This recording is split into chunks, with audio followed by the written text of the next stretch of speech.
8 de la mañana con 41 minutos, 8 con 41 minutos. Saludamos ya vía telemática a la ministra de Educación, María Brown, que se encuentra con nosotros. ¿Cómo está, ministra? Gracias por estar aquí en Punto Noticias de Radio Pichincha. Bienvenida. Le saludamos a Alexis Moncayo, quien le habla, Licenia Espinel. Ayer el COE de la capital de la República asumió la disposición del COE nacional y ha declarado una alerta roja a nuestra ciudad, a la ciudad capital. ¿Esto implica algún cambio adicional a las medidas que ustedes, como autoridad de educación, ya dictaminaron a través del COE nacional en lo que tiene que ver a la suspensión de clases?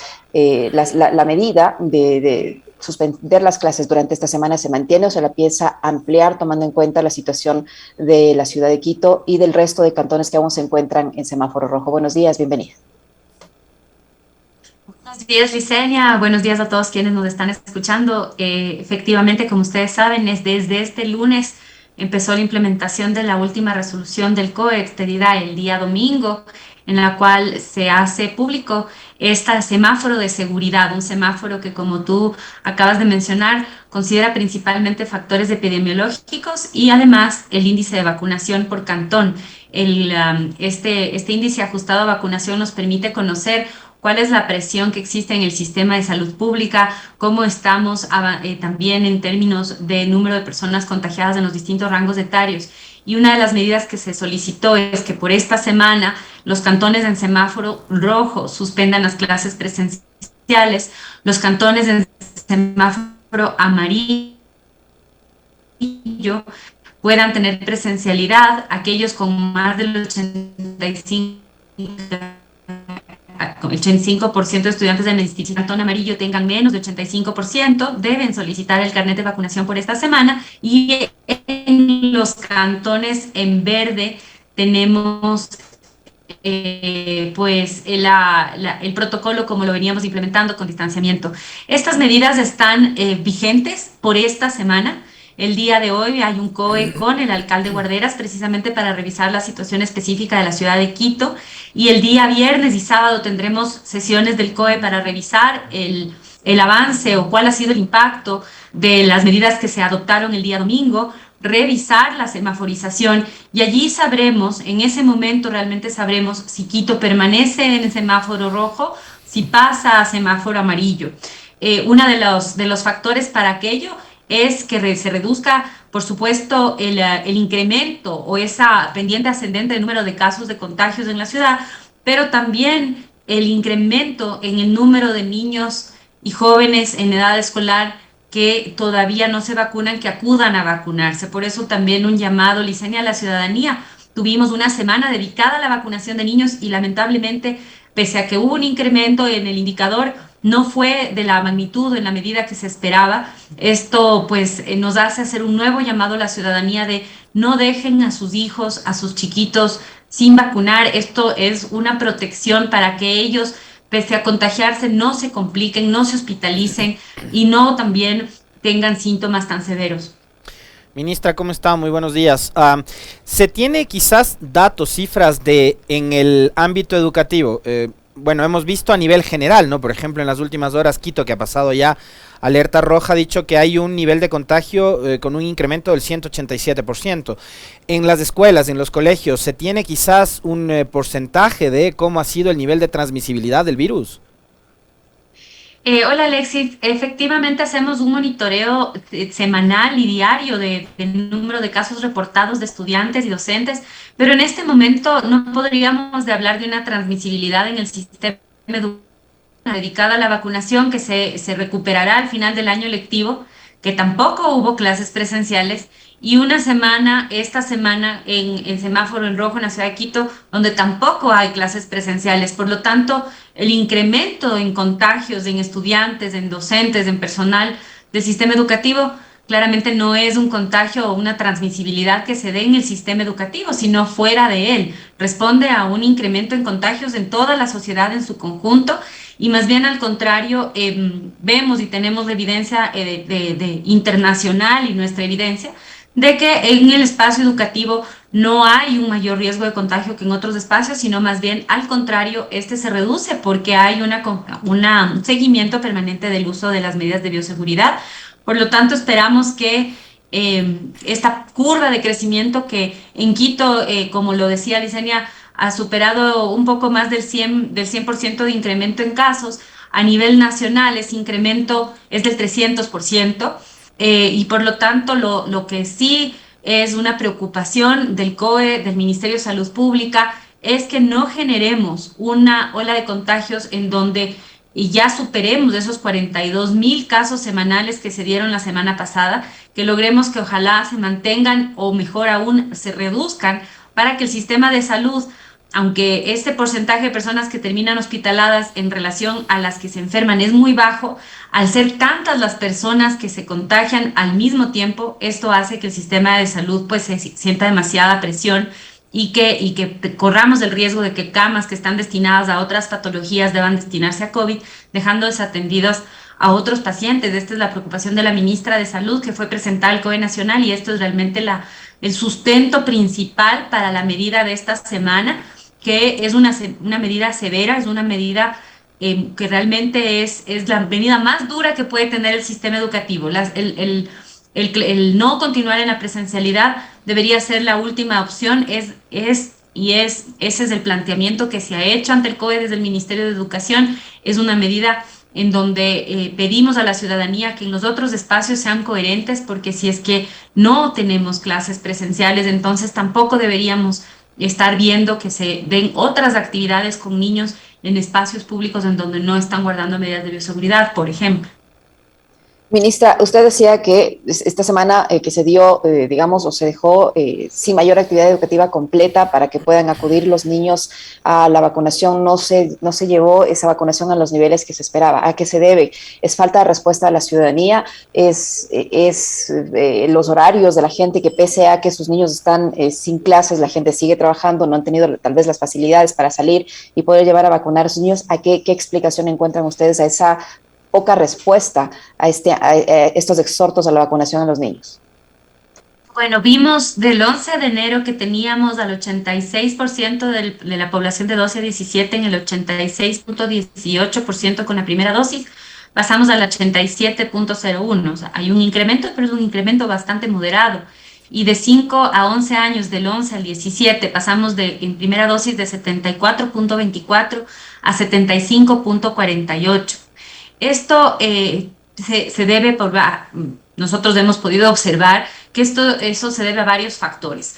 Hay familias que consideran que la vacuna no es segura para sus hijos. Esto se debe a la desinformación, y es importante que ellos conozcan que la vacuna es segura para los niños, que de hecho la vacuna que ellos reciben, sobre todo los niños de 5 a 11 años, es una vacuna Sinovac, que es un virus atenuado, es la misma tecnología de una vacuna, de cualquiera de las vacunas que se les aplica a pocos meses de haber nacido del esquema regular de vacunación. Los efectos secundarios son similares, un poco de dolor de brazo, podrían hacer un poquito de fiebre, nada más. Pero las bondades de la vacuna es que los niños no se hospitalizan con la vacuna. Vemos que los niños que están hospitalizados, en su enorme mayoría, son niños que no estaban vacunados o que no tenían el esquema de vacunación completo, o que tienen unas enfermedades agravantes que obviamente requieren de otro tipo de cuidados adicionales. Otra razón que está acompañada de esta desinformación es también la poca prioridad que le dan las familias a la vacunación de estos niños. Estoy ocupado, ahora tengo que ir al supermercado, me voy a ir y no darse ese tiempo de ir hacia el punto de vacunación, llevar a sus niños a que se vacunen, por estar, a veces obviamente las labores, yo entiendo que hay personas que para tener ese espacio de tiempo se tienen que organizar, pero recuerden que con la autorización firmada puede cualquier adulto responsable, llevando la autorización de los representantes legales, ir a un punto de vacunación con los niños sin ningún inconveniente. Es un tema también de organización y de darle la prioridad que tiene. Y por último, también vemos que, sobre todo en la segunda dosis, debemos esperar los 28 días. Entonces, también tenemos un gran número de estos niños que han recibido su primera dosis y que todavía no han pasado el tiempo para la dosis de refuerzo. Y por eso no vamos a ver un incremento de la segunda dosis que sea significativo, mientras no veamos un incremento significativo en la aplicación de primeras dosis.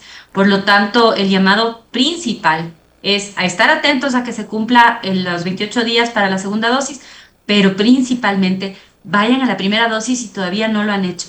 Esto es sumamente importante. Es una protección no solamente para los niños, sino para toda la comunidad. Esto es lo que nos va a permitir bajar aún más de esos porcentajes de hospitalización, que nos va a permitir bajar también la transmisibilidad y que nos va a permitir normalizar nuestras actividades, no solamente en educación, sino en todos los otros aspectos que permiten la reactivación. Ministra, a ver, cuando mudamos nuevamente este sistema de virtualidad o de clases telemáticas, de inmediato me asaltan dudas que tienen también nuestros oyentes y que piden que se las traslade a usted, y de hecho comparto precisamente esas inquietudes. En un país que tiene apenas un 37% de población con acceso a internet, ¿cuánto se ha mejorado para que los chicos puedan tener precisamente la posibilidad de acceder a una conexión de internet a través de un dispositivo, ya sea un teléfono, una tablet, una computadora? Por un lado. Y por otro, ¿cuánto se ha mejorado el tema tecnológico? Y por otro, si se ha capacitado a los profesores para las clases virtuales. A ver, son dos temas complementarios que realmente tienen varias respuestas, ¿no? El tema de conectividad sí se ha mejorado en algo en estos meses, pero la mejora es acotada a algunos cantones en donde ya ventajosamente el Ministerio de Telecomunicaciones y Sociedad de Información ha llegado con nueva conectividad, pero esto no impacta significativamente un cambio en la conectividad ni de nuestros estudiantes ni de nuestros docentes, porque se trata de un porcentaje pequeño respecto al universo. Por lo tanto, cuando hablamos de ir a clases a distancia, no estamos hablando de clases virtuales necesariamente. De hecho, en la mayoría de los casos no es así. Se trata de trabajo autónomo, de guías que elaboran los docentes para que los estudiantes puedan continuar el trabajo en casa. Y por supuesto, Alexis, este no es el escenario ideal. Por eso, ustedes me han escuchado, nuestra prioridad debe ser el retorno a la presencialidad, porque cubrir con esa brecha de conectividad es algo que el gobierno nacional, el presidente de la República, ha puesto mucho énfasis en lo que se está avanzando, pero requiere un tiempo que podamos cubrir con todas esas necesidades. Por otro lado, la capacitación. Sí se hizo una capacitación a los docentes y sobre todo la práctica que ellos han adquirido en el uso de tecnologías durante estos últimos 2 años, que es, yo diría, más valioso incluso que la capacitación, porque ese aprender haciendo también es una gran ventaja.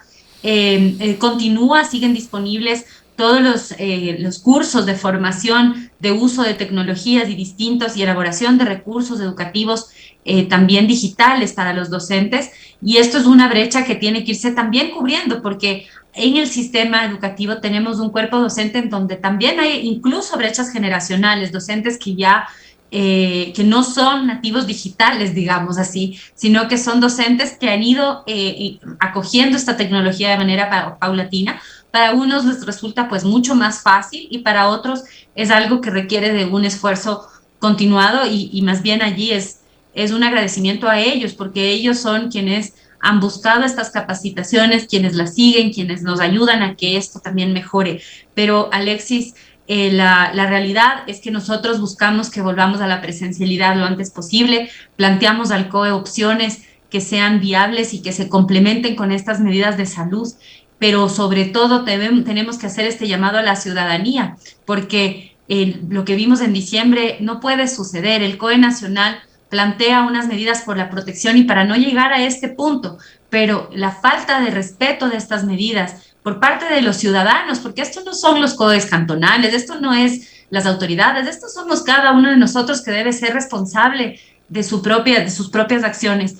Vemos que no se cumplen, que no se acatan estas recomendaciones, estas disposiciones inclusive, que han llevado a este incremento exponencial, que obviamente íbamos a tener un mayor número de contagios con una variante como Omicron que tiene una mayor transmisibilidad, ciertamente que sí, pero el tenerla tan rápido como sucedió es pues resultado de que no se hayan respetado como debían las medidas que se habían planteado en el COE nacional, y quienes terminan pagando el precio más alto son los niños. El no ir a las instituciones educativas tiene costos psicosociales, tiene costos que tienen que ver con incrementos en inclusive trabajo infantil y otros que hemos conversado en este espacio, que se sostienen, que se mantienen y que por lo tanto nuestra prioridad debe ser volver a esa presencialidad lo antes posible, siempre guardando la salud, siempre poniendo primero la vida, pero también considerando lo que es la educación un derecho humano fundamental. Ministra, ante ese escenario de que se pueda retornar a las aulas, el gremio de maestros de la UNE había alertado de que pese a todos los recaudos que se han tomado, todavía no hay las condiciones necesarias para garantizar esa bioseguridad, ese distanciamiento, que hay instituciones, sobre todo en el ámbito público, que no tienen de la infraestructura adecuada o para enfrentar esta situación o para convivir con esta pandemia. Hablan que no se puede guardar el distanciamiento en las aulas, que hay gran cantidad de alumnos que están en una sola aula sin el debido distanciamiento, que no hay el alcohol, que no hay el gel desinfectante, que no hay los baños adecuados, que no hay agua potable. ¿Es así el escenario que plantea la UNE? ¿Qué se está haciendo o qué se va a hacer para que ante este eventual retorno a la presencialidad los niños tengan mayores condiciones de seguridad? Bueno, efectivamente pudimos ver algunas de estas declaraciones que yo diría son inexactas. Los números que se manejan confunden a la población. En ese momento hablaban de algo así como 10.000 instituciones que no están en estado para recibir a estudiantes. Eso quisiera decir que son 17.000, 16.000 en total. Son un poco más de casi 13.000 instituciones fiscales. De esas ellos están argumentando que 10.000 no pueden recibir a los estudiantes. Ustedes han podido ver y constatar, la ciudadanía lo ha visto. Por supuesto que la gran mayoría de instituciones pueden mejorar en su infraestructura y equipamiento, siempre podemos mejorar, sobre todo porque venimos de un periodo en donde no se invirtió mayormente en infraestructura y equipamiento y por lo tanto eso es innegable y vamos a tener que trabajar en eso durante varios años para seguir mejorando la infraestructura educativa del país. Pero de allí a decir que no están en condiciones de recibir a los estudiantes, pues es una cosa muy distinta. Lo que buscamos para que estén en condiciones para recibir a los estudiantes es que sean seguras, que no haya estructuras que estén en peligro, que tengan unas condiciones de agua, saneamiento o similares, por ejemplo, en instituciones que están en cantones sin alcantarillado y agua potable, se busca que tengan fuentes de agua alternativas para que puedan tener una alternativa al agua, saneamiento, higiene. Esto es un requisito indispensable para la aprobación del plan de continuidad educativa. Hemos destinado recursos para la adquisición de alcohol, para la adquisición de desinfectantes, jabón, insumos de limpieza, que fueron entregados en un grupo en noviembre, otro en diciembre, y estamos en reposiciones de este año, inclusive para toda la dotación de estos insumos que garanticen que puedan tener las instituciones educativas de estas condiciones. Sí, tenemos entre 80 y 100 instituciones que están en una situación grave de infraestructura, que son instituciones que no van a poder ser utilizadas ni siquiera parcialmente, porque no es solamente un módulo el que se encuentra en mal estado, sino la institución en su conjunto no es segura para los estudiantes y en esto se activan los planes de contingencia que consisten en la reubicación de los estudiantes a otros espacios en la medida de la posibilidad, porque a veces estas están ubicadas en cantones en donde no hay infraestructura que pueda acogerlos, ni siquiera pues infraestructura municipal. En esos casos tenemos que buscar alternativas de tutorías presenciales con educación a distancia, mientras podemos buscar intervenir integralmente estas infraestructuras. Una intervención integral de una unidad educativa grande tiene un promedio de duración de 12 a 13 meses. Esto quiere decir que en esas instituciones puntuales que tenemos estos inconvenientes severos que deben ser acogidos y revisados, vamos a tener estos planes de contingencia y no serán reabiertas. Recordarles también que el protocolo plantea que los docentes que asisten a trabajar de manera presencial no deben hacerlo si tienen síntomas de COVID, no deben hacerlo si han estado en contacto con una persona confirmada de COVID antes de tener una prueba, a hacer pues esta prueba de verificación, prueba PCR, que es lo que determina el protocolo, y si es que ya están confirmados con COVID, deben mantener las medidas de aislamiento que plantea el Ministerio y que plantea de Salud y que plantean los protocolos de educación, 7 días contados a partir de la fecha de aparición de los síntomas y al menos 3 días sin síntomas, es decir, 10 días en total de trabajo en casa para poder retornar a la presencialidad. Estas medidas también se aplican para los docentes, por lo tanto ellos también están protegidos, al igual que el resto de los colaboradores de todo el país que trabajan de manera presencial en sus distintos trabajos. Muchísimas gracias, ministra. Sabemos que tiene otro compromiso, así que no le restamos más tiempo. Muy amable. Muchas gracias por su apertura. Gracias, ministra. Licenia, gracias a ustedes, Alexis, un gusto y que tengan un muy buen día.